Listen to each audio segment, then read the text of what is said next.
Hello, friends. How you doing? Leave it in the comments. Gosh dang it. Tell me.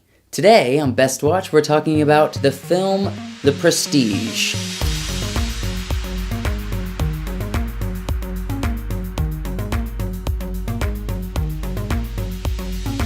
Thank you for joining me and watching Best Watch. Today, let's get into this. We're talking about the film The Prestige. And before we get started, I just wanted to mention that 2 weeks from now, it's going to be Halloween. And basically, I am letting you guys decide what I'm going to do a Best Watch on for Halloween Day. So, that's a little scary, but leave it in the comments and let me know what you guys want me to watch as far as thriller or horror films, and I will pick my selection of those recommendations. The Prestige is about magicians. Specifically, these two magicians named Alfred and Robert, and they are at rivals to basically see what kind of legacy they're going to have, if they're going to have the best trick, and they're actually kind of fighting over this one specific trick and who's going to do the better version of that trick. Again, the big idea that these guys have is what kind of legacy they're going to be leaving for the world with their trick, and how that's going to impact their lives in the now, but also when they're gone. Is the trick worth dying for? Is the idea that these guys are fighting for. And in a way, their obsession with it does confirm that yes, these guys are willing to die for this trick to see who's going to have the better version and who's going to have the legacy being remembered for this trick. The director of this film was Christopher Nolan, and the screenplay writers was also Christopher Nolan and his brother Jonathan Nolan. This film stars Christian Bale, Hugh Jackman, and Scarlett Johansson. Christian Bale plays this guy named Alfred, Hugh Jackman plays this guy named Robert, and Scarlett plays the lady Olivia. The film is about these magician guys, and it's about what the time, where the predominant entertainment for people was magic and was stage magic. And basically these guys are working in this field of, this is their career, and they want to be the best. They want to prove themselves to the world. And so it's a very interesting dynamic. But also, the film is just so deep. The film itself is actually a magic trick, and let me kind of explain what that means. The story is broken up out of order and mixed up, which essentially makes it into the magic trick that it is. The film talks about the main three parts to a magic trick: the pledge, the turn, and the prestige. And the film actually is made with a pledge, with the turn, and with the prestige. It's so interesting. Christopher Nolan is a genius. And when you watch it, just a little bit of a spoiler here, but when you watch it, literally, the main part of the story that you need to understand is literally told to you right in front of you in the first 20 minutes of the film. It's literally explained to you, but you don't see that. You don't realize it until the end.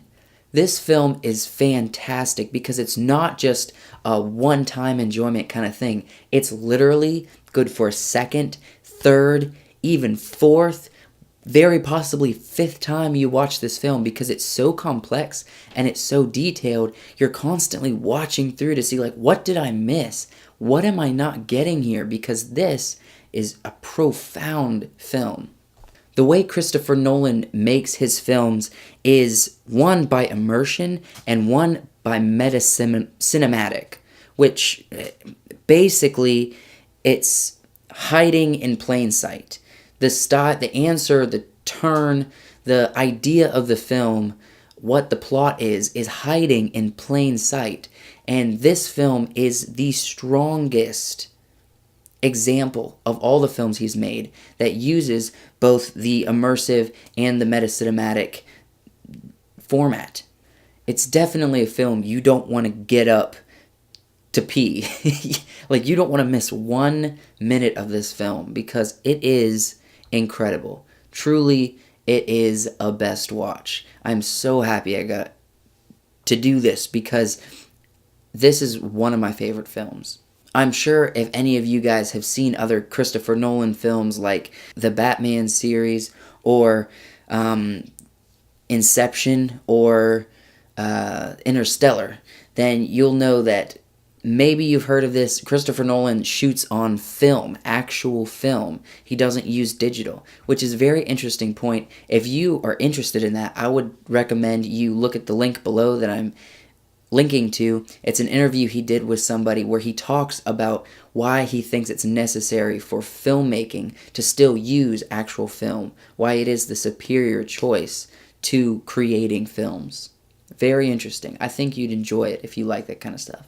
Without a doubt, this is a best watch, and I didn't want to give you too much information in this best watch. I just wanted to sort of pique your interest so that you'll actually go and watch it. And I didn't want to spoil really anything, but truly, as you're watching through, try to follow it. Try to really pay attention to everything they're saying and the things that they revealed. It can be a little confusing when you first watch it because they're skipping to different parts of the story to have the ultimate reveal of the prestige itself for the film. And so really pay attention and watch it. The story itself is the artistic point of this. There are so many artistic areas of this film and things that honestly is very complex to get into, but for you watching it, the story is the art here. It was, I believe Christopher and said that it took him and Jonathan 4 or 5 years just to write the screenplay from the novel that he was working off of. And that's awesome that they would take that much amount of time to put something into this film. It's truly, truly one of the best you can watch. Please go to wiseworksproduction.com to see the after show of this episode where I'm going to talk about my favorite character and I'm going to rate the film on a scale of 1 to 50. Thank you so much for watching. Please share this if you thought it was interesting, and we'll see you next time.